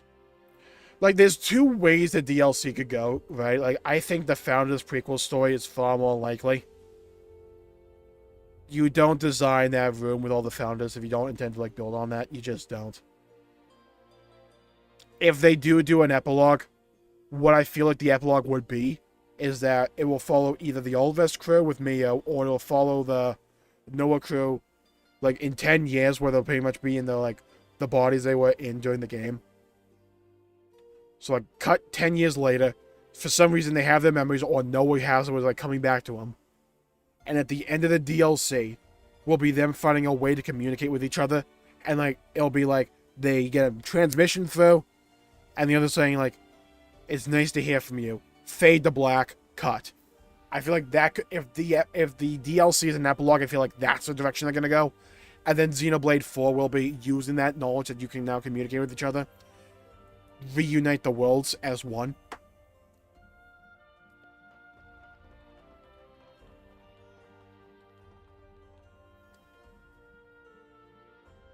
Same, I don't think that story really needs depth to be deep and profound, but when you kill off characters and revive them later, it's not something I vibe with. It's not necessarily that they kill them off. They do the Blade thing, right? Where, like, they wipe their memories, but they're stuck in the perpetual cycle. It's a different take on death, where death doesn't really exist in the universe outside of the homecoming. You're stuck in this perpetual cycle, so if you die, you go back to square one. It's like losing all your lives in, like, a Mario game or a Mega Man or something like that. You go back to the beginning of the cycle and you have to do it all over again.